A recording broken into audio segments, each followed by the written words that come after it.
Praise the lord.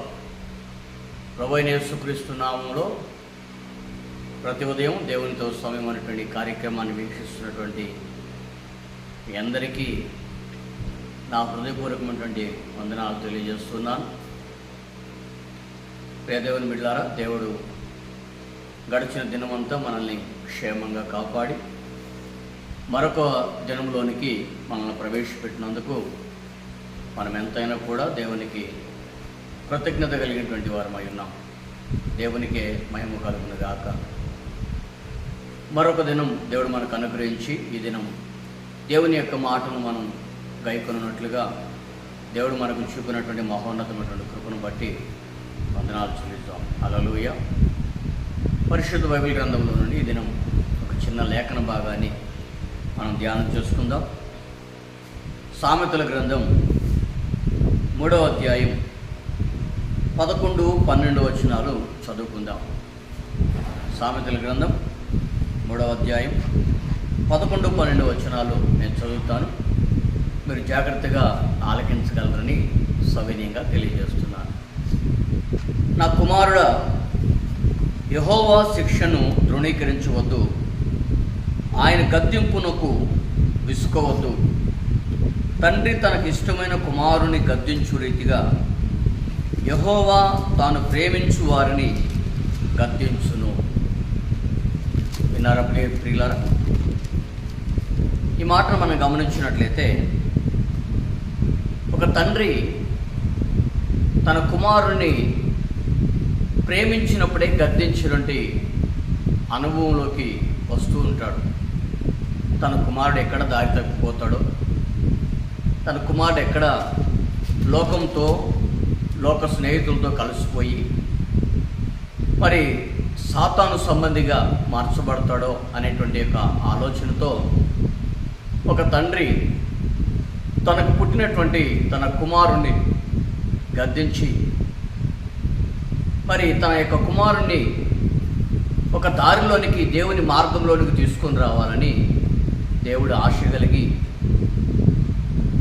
దేవుని యొక్క మార్గంలో పెంచాలనేటువంటి యొక్క ఆశ, ఆకాంక్ష కలిగినటువంటి వాడై కుమారుణ్ణి గద్దిస్తూ ఉంటాడు.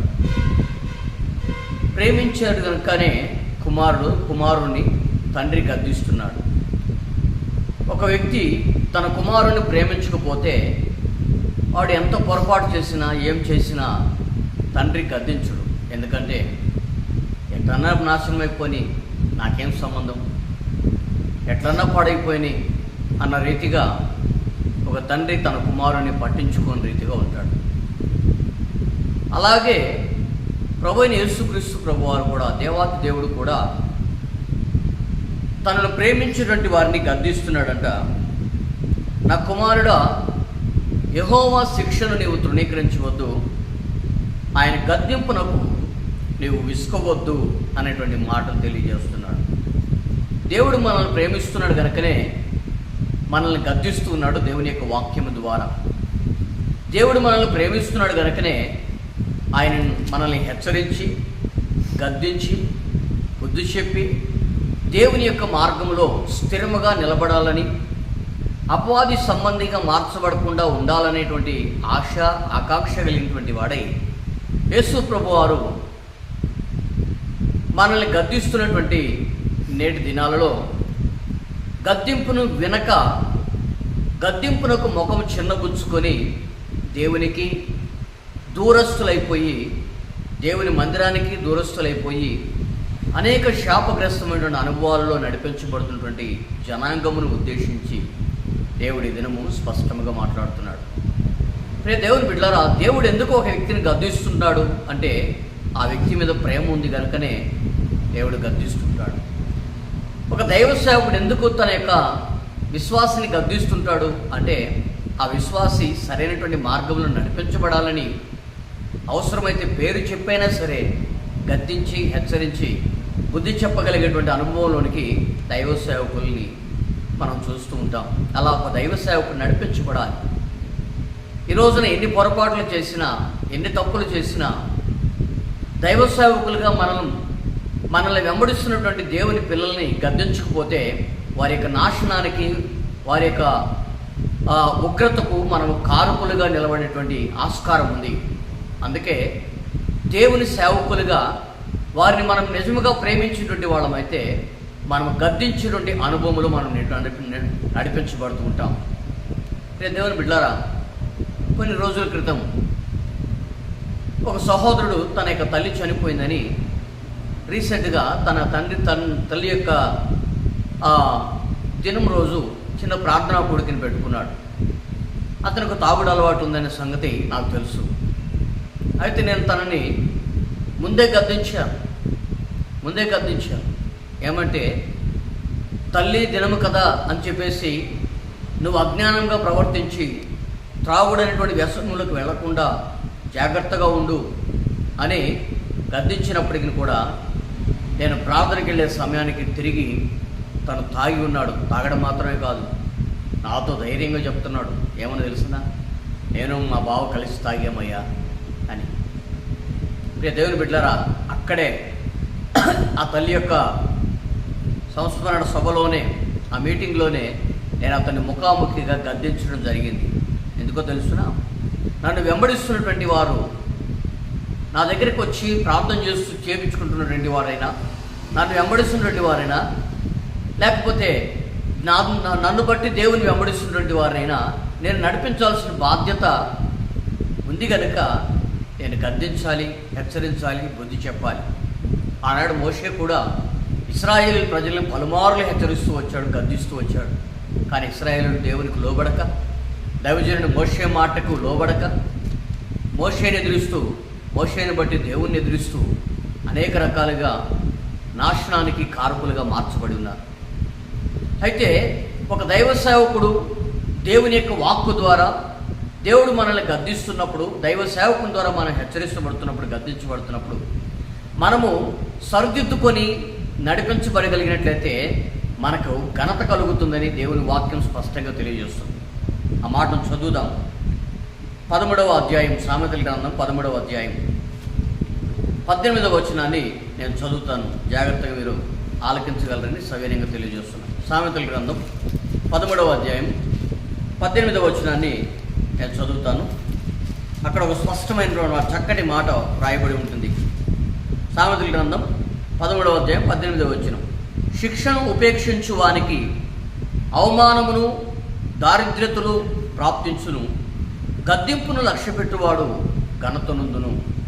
చూసారా, శిక్షను ఉపేక్షించువానికి అంటే దేవుని ద్వారా ఏదైనా ఒక శిక్ష ఎందుకు కలుగుతుందంటే, దేవుని మార్గంలో నుంచి నీవు తప్పిపోయినప్పుడు శిక్ష నీకు కలుగుతుంది. ఆ శిక్ష నీకు వద్దని ఉపేక్షించుకుంటే దానివల్ల నీకేం కలుగుతుందంటే దారిద్ర్యము, అవమానం కలిగి నీ జీవితం పతనావస్థలోకి వెళ్ళిపోతుంది. అయితే గద్దింపుని నీవు లక్ష్య పెట్టినట్లయితే నీవు ఘనత నొందుదువు అనేటువంటి మాటను సెలవిస్తున్నాడు.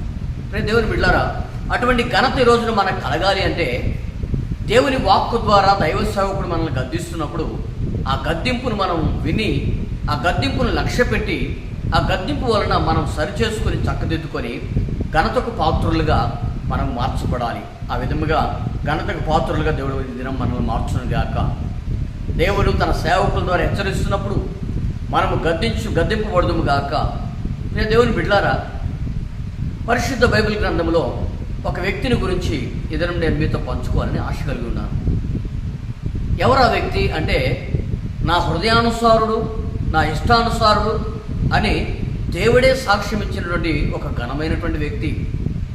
ఇశ్రాయేల్ ప్రజలకు మరి ఫిలిస్తీన్ల చేతిలో నుండి, గొల్యాతు చేతిలో నుండి విడిపించి రక్షణ కలగజేసినటువంటి మంచి మహనీయుడు దావీదు భక్తుడు. దావీదు భక్తుడు ఒకానొక సందర్భంలో ఊరియా భార్యతో పాపము చేసి ఊరియా జీవితాన్ని నాశనం చేసినప్పుడు ఏమి తెలియనటువంటి వాడుగా నిలబడిపోయి ఉన్నాడు. నన్ను ఎవరు చూడలేదులే, నేను చేసిన క్రియ ఎవరికి తెలియదులే అని చెప్పి ఊరియాని చంపించి వేసి, ఊరియా భార్యను కూడినప్పుడు తన పాపాన్ని కప్పిపెట్టుకోవడం కోసం ఊరియా భార్య గర్భవతి అవ్వగా ఊరియాని మరలా పిలిపించి మరలా ఊరియా ఇంటి దగ్గరికి వెళ్ళేటట్లుగా అనేక ప్రయత్నాలు చేస్తే ఆ ప్రయత్నాలన్నీ ఫలించకపోగా యుద్ధం మోపుగా జరుగుతున్నప్పుడు ఊరియాని ముందు పెట్టండి అని చెప్పి మరి ఊరియా ద్వారా ఉత్తరం రాసి పంపించి సైన్యాధిపతికి పంపించినప్పుడు యోవాబు ఊరియాని ముందు పెట్టించి చంపించి వేయటం జరిగింది. ఇలా జరిగిన తరువాత దేవుని బిడ్డలారా, దేవుని యొక్క వాక్కు ఊరుకోలేదు. పరిశుద్ధ బైబిల్ గ్రంథంలో ఈ సంఘటన జరిగిన వెంటనే యెహోవా కోపము దావీదు మీదకు లేచి నాతాను ప్రవక్తను పంపించి నాతాను ప్రవక్త ద్వారా హెచ్చరిస్తున్నాడు. ఒక చిన్న ఉపమానం తెలియజేసి అతను హెచ్చరిస్తున్నాడు. నాతాను ప్రవక్త వచ్చి దావీదుతో సెలవిస్తున్నాడు, అయ్యా రాజా, ఒక మనుషునికి 100 గొర్రెలు ఉన్నాయి, మరొక వ్యక్తికి 1 గొర్రె ఉంది, ఒక ఆడగొర్రె ఉంది. అతనికి ఆ ఆడగొర్రె తప్ప మరి ఒక గొర్రె ఏ గొర్రె లేదు. అయితే ఈ 100 గొర్రెలు కలిగినటువంటి వాడు ఈ ఒంటి గొర్రె కలిగినటువంటి వ్యక్తి మీద దాడి చేసి ఆ గొర్రెను తన వశం చేసుకొని మరి తన యొక్క సౌఖ్యాన్ని అనుభవిస్తున్నాడు అనేటువంటి విషయాన్ని దావీదుకి చెప్పగానే దావీదుకి కోపం వచ్చింది.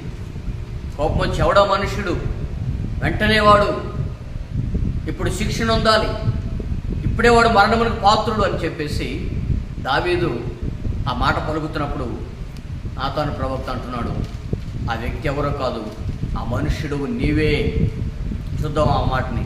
సమూయేలు గ్రంథం 2వ సమూయేలు గ్రంథం 12వ అధ్యాయం మనం చూసినట్లయితే ఆ మాటలన్నీ కూడా స్పష్టంగా 2వ సమూయేలు గ్రంథం 12వ అధ్యాయం 1వ వచనం నుండి మనం కొన్ని మాటలు చదువుకుంటూ వచ్చినట్లయితే అక్కడ కొన్ని స్పష్టమైనటువంటి మాటలు మనకు గమనిస్తూ ఉంటాం. కావున యెహోవా నాతానును దావీదు వద్దకు పంపెను.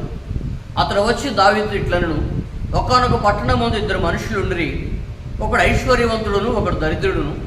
ఐశ్వర్యవంతునికి విస్తారమైన గొర్రెలను గొడ్లు కలిగి ఉండెను.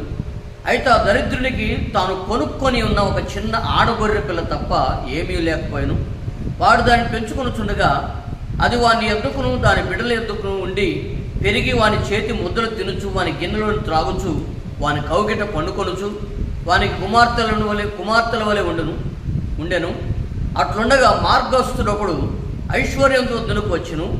అతడు తన యొద్దకు వచ్చి మార్గస్థునికి మరి ఆయుత్తము చేయుటకు తన గొర్రెలలో కానీ గొడ్లలో కానీ దేనిని ముట్టనొల్లక ఆ దరిద్రుని గొర్రె పిల్లలను పట్టుకొని తన యొద్దకు వచ్చిన వానికి మరి భోజనము సిద్ధం చేసెను.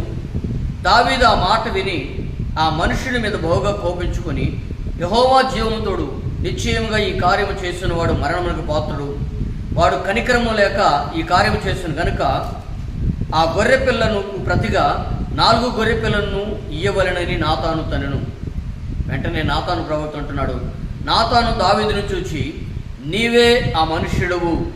ఇశ్రాయేలు దేవుడిని యెహోవా సెలవిచ్చినదేమనగా, ఇశ్రాయేలు మీద నేను రాజుగా పట్టాభిషేకం చేసి సౌలు చేతిలో నుంచి నిన్ను విడిపించి నీ కుమారుని నగరం నీకు అనుగ్రహించదుని, నీ కుమారుని నీ యొక్క యజమానుని స్త్రీలను నీ కౌగిట చేర్చి ఇశ్రాయేలు మీద యూదా వారి మీద నీకు అప్పగించుతుని అని అనేక విషయాలు అక్కడ తెలియజేస్తున్నాడు. ఇక్కడ ప్రాముఖ్యమైనటువంటి విషయాలు మనం గమనించినట్లయితే నీవే ఆ మనుష్యుడివి అని ముఖానే నాతాను ప్రవక్త గద్దిస్తున్నాడు. ప్రియ దేవుని బిడ్డలారా, ఈ విషయంలో మనం గమనించినట్లయితే ఒకవేళ ఈ మాట ఈ రోజున మన సంఘస్థుల్లో మనల్ని వెంబడిస్తున్నటువంటి దేవుని పిల్లలను మనల్ని బట్టి దేవుని వెంబడిస్తున్నటువంటి దేవుని పిల్లలను మనం ఎవరైనా హెచ్చరిక చేశామంటే వెంటనే వాళ్ళు ఏం చేస్తారో తెలుసా, మూతి ముడుచుకొని పక్కకు వెళ్ళిపోతారు. లేదు ఈ సంఘం వద్దని చెప్పేసి ఇంకొక సంఘానికి వెళ్ళిపోతారు. ప్రియ దేవుని బిడ్డలారా, అయితే దేవుని వాక్యం తెలియజేస్తున్నటువంటి మాట ఏమిటంటే ఆ మనుషుడు నీవే అని చెప్పగానే వెంటనే దావీదు హృదయం ముందు నొచ్చుకొని దావీదు పశ్చాత్తాపడుతున్నాడు. ప్రియ దేవుని బిడ్డలారా, ఆ మాటలు మనం చూసినట్లయితే అదే సమూయేలు 2వ గ్రంథం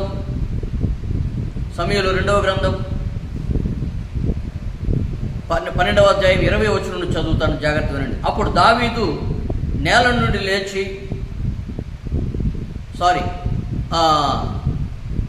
11వ వచనం నుండి, నా మాట ఆలకించుము, యెహోవాకు నేను సెలవిచ్చినదేమనగా, నీ ఇంటి వారి మూలమని నీకు అపాయం పుట్టిందును. నీవు చూచుండగా నేను నీ భార్యను తీసి నీ చేరువానికి అప్పగించుదును. పగటి యందు వాడు వారితో శయనించును. నీవు ఈ కార్యము రహస్యంగా చేసితివి. ఇశ్రాయేలు చూస్తుండగా పగటి అందే నేను చెప్పిన దానిని చేయుతును అని చెప్పినప్పుడు వెంటనే దావీదు అంటున్నాడు, నేను పాపము చేసి దావీదు నాతానుతో అనగా, నాతాను, నీవు చావకుండానట్లు యెహోవా నీ పాపమును బట్టి నిన్ను శిక్షింపకపోవును. అయితే నీవి కార్యము వలన యెహోవాను దూషించుటకు ఆయన శత్రువులకు నీవు గొప్ప హేతువు కలగజేసుదు కనుక నీకు పుట్టిన బిడ్డ నిశ్చయంగా చచ్చునని దావీదుతో చెప్పాను. వెంటనే దావీదు చూడండి ఇక్కడ పశ్చాత్తాపడుతున్నాడు, అయ్యా నేను పాపం చేశాను. ప్రియ దేవుని బిడ్డలారా, అందుకని కీర్తన గ్రంథం 51వ కీర్తన మనం చదివినట్లయితే, ప్రియ దేవుని బిడ్డలారా, దావీదు పశ్చాత్తాపంతో రాసినటువంటి కీర్తన అని రాయబడి ఉంటుంది. బత్షెబాతో పాపం చేసి మరి ఆ యొక్క పాపమును బట్టి కన్నీళ్లతో పాడినటువంటి కీర్తన అని 51వ కీర్తన ప్రారంభములో పైన మనం చూస్తూ ఉంటాం.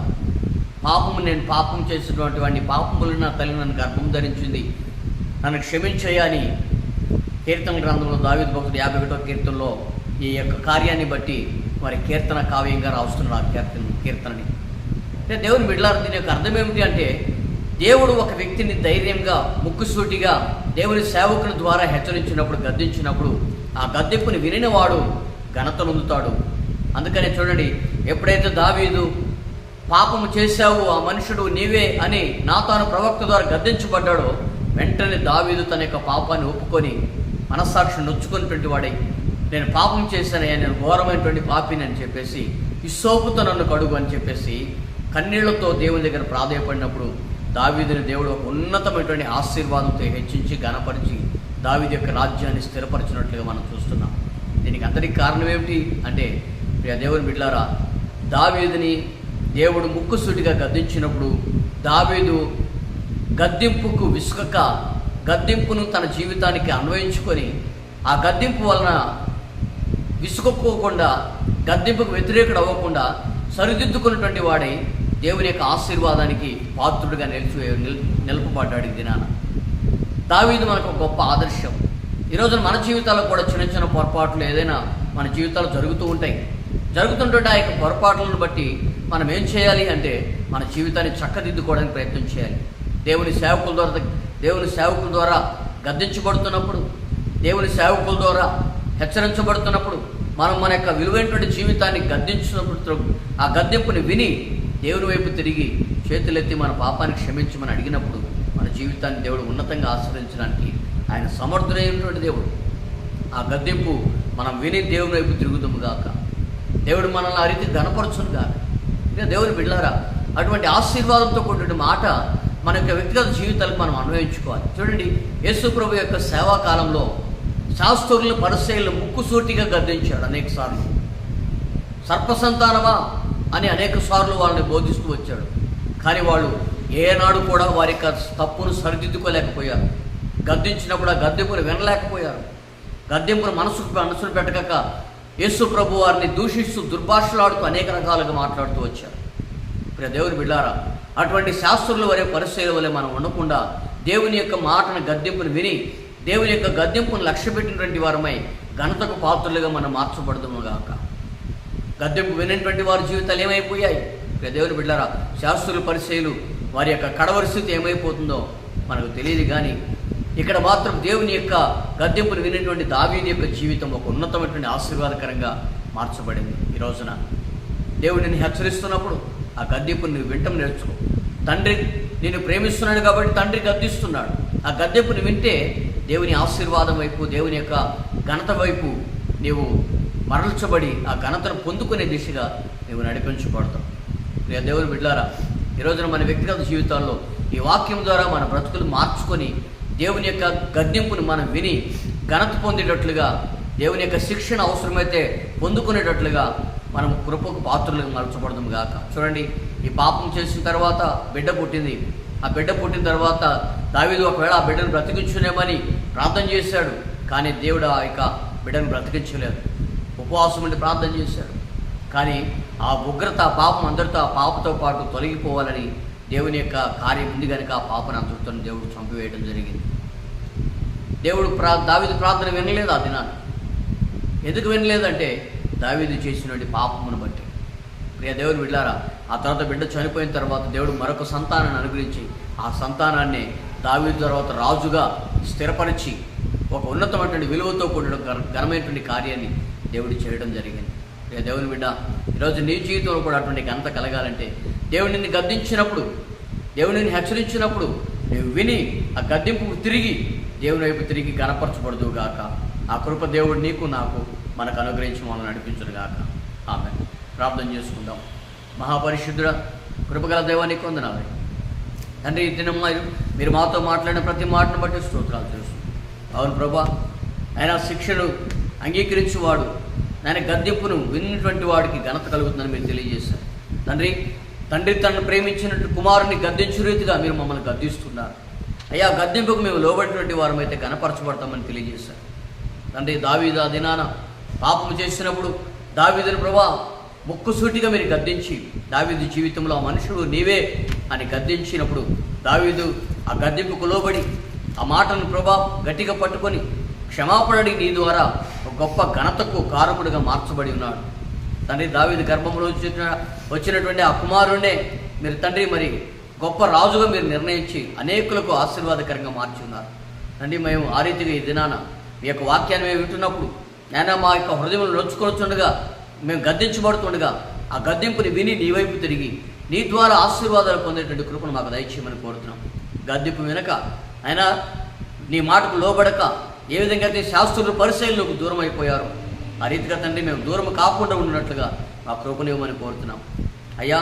మీరు గద్దించినప్పుడు మా ఘనతకు కారణమవుతుందని, మీరు మమ్మల్ని ప్రేమిస్తున్నారని గ్రహించి ఆ గద్దింపుకు లోబడి నీ ద్వారా ఆశీర్వాదాలు పొందుకుంటూ మాకు శక్తిని దయచేయమని, మహిమ ఘనత ప్రభావాలు మీరే పొందుకోమని మీ ఘనమైన హస్తానికి మా జీవితాన్ని అప్పగిస్తాం. యేసు నామములో అడిగి వేడుకొనుచున్నాం తండ్రి, ఆమేన్. మంచిది ప్రియులారా, మీ అందరికీ నా హృదయపూర్వక వందనాలు తెలియజేస్తున్నాను. మీ మాటలు మీరు వినండి, అనేకులకు షేర్ చేయండి, తద్వారా మా పరిచయం ప్రోత్సహించండి.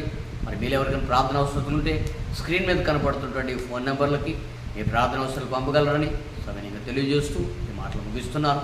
సెలవు తీసుకుంటాను.